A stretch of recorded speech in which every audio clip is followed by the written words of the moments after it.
தனியாக கூட இருங்க, ஆனால் அந்த டாக்ஸிக் பீப்புள் கூட மறுபடியும் போய் சேராதீங்க. இந்த ஒரு கோட் பாருங்க, never let your loneliness drive you back to toxic people. தனிமையாக கூட இருக்கலாம், தனியாக கூட உங்கள் வீட்டில் உட்காந்துருக்கலாம், ஆனால் உங்களை ஹர்ட் பண்ணாங்கல்ல, ஒரு குரூப் ஆஃப் பீப்புள் உங்களை மதிக்கலை, இல்லாட்டி ஹர்ட் பண்ணியிருப்பாங்க, இல்லை உங்களோட எனர்ஜிக்கு மேட்ச் ஆகாத அவங்க கூட மறுபடியும் போய் சேராதீங்க. பிகாஸ் நீங்கள் தனிமையாக இருக்கிறது ஏதோ கஷ்டம் நினச்சிருக்கீங்கள, அதை விட கஷ்டமான விஷயம் என்ன தெரியுமா? உங்களையே நீங்கள் தாழ்த்திக்கிட்டு உங்களை மதிக்காதவங்க கூட இருக்கிறது தான்.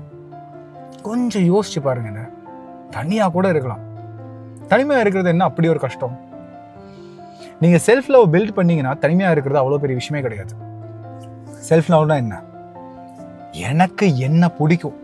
இன்னைக்கு காலையில் ஒருத்தர் அருண்னு நினைக்கிறேன், ஒரு ஃபேமஸான யூடியூபர், அவர் ஒரு வீடியோ போட்டிருந்தார். என்னன்னா, எனக்கு யாரு மேலேயும் நம்பிக்கை கிடையாது. நான் டப்புன்னு எடுத்தோன்னே அது நெகட்டிவ் நினச்சிட்டேன். என்னடா யாரு மேலேயும் நம்பிக்கை இல்லை. அதுக்கப்புறம் இன்னொன்று சொன்னாங்க, எனக்கு என்ன ரொம்ப பிடிக்கும்.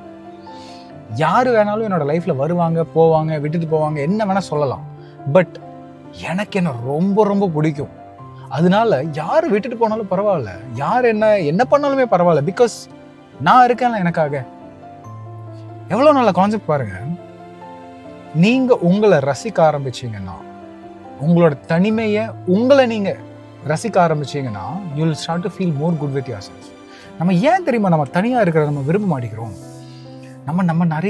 நம்ம கூட நிறையா ப்ராமிசஸ் பண்ணோம்ல, அது பண்ணல. நம்மக்கிட்ட நிறையா ப்ராமிஸ் பண்ணோம். நான் உன்னை இனிமேல் நல்லா பார்த்துப்பேன், நான் நல்லா சாப்பிடுவேன், இல்லாட்டி நல்லா எக்ஸசைஸ் பண்ணுவேன், இல்லாட்டி நல்லா புக்கு படிப்பேன் அப்படின்னு நம்ம கூட நிறைய ப்ராமிஸ் பண்ணோம். ஆனால் அது எதுவுமே நம்ம பண்ணாததுனால நம்மளை பிடிக்காம போயிடுச்சு கொஞ்ச நாளுக்கு அப்புறம். யோசிச்சு பாருங்க, என் கூட இன்னொருத்தங்க இருக்காங்க, ஆனால் ப்ராமிஸ் பண்ணிட்டே இருக்கான், தினமும் அது இதுன்னு சொல்லிக்கிட்டே இருக்கான், ஆனால் எதுவுமே பண்ண மாட்டேங்கிறான்னா எனக்கும் அவங்களுக்கும் ஒரு பாண்டு விட்டு போயிடும். அதே மாதிரி தான் நமக்குள்ளாரையும். ஸோ நான் எப்பவுமே சொல்கிறேன் இந்த ஒரு விஷயம், எனக்கு என்ன பிடிக்கும், எனக்கு என்ன நல்லா வரும், உலகத்துக்கு என்ன தேவை, இதுலேருந்து நான் எப்படி காசு சம்பாதிக்கலாம், இது நாலுமே கம்பைன் பண்ணதான் இக்கிகாய். ஸோ இந்த ஒரு விஷயத்தை நீங்கள் கண்டுபிடிச்சிங்கன்னா you will start to love to be with your self.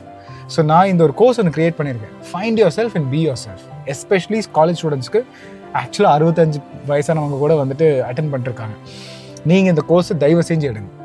Take that course. 4 hours course இருக்குது. ஒரு சாட்டர்டே சண்டே கரெக்டாக ஒன்று பார்த்து எடுத்துகிட்டு காலையில் சாட்டர்டே ஆரம்பிங்க, சண்டே நைட்டு முடிச்சிடலாம். சப்போஸ் உங்களுக்கு மனோஜ் இதுக்கும் எனக்கும் சம்மந்தமே இல்லை, மனோஜ் எனக்கு இந்த கண்டென்ட் பிடிக்கல, இல்லாட்டி எனக்கு செட் ஆகலைன்னு சொன்னால் நான் உங்களுக்கு கேஷை திருப்பி கொடுத்துறேன். கீழே ஒரு ஃபோன் நம்பர் ஒன்று கொடுத்துருக்கேன், அந்த ஃபோன் நம்பருக்கு ஹாய்னு மட்டும் மெசேஜ் அனுப்புங்க, டீட்டெயில்ஸை நான் உங்களுக்கு அனுப்புகிறேன். ஏன்னா this is something that I strongly believe in. என்னன்னா, நீ யாருங்கிறத நீ உணரணும், உன் கூட நீ இருக்கிறத விரும்பணும் ஜாஸ்தியாக. So think about it.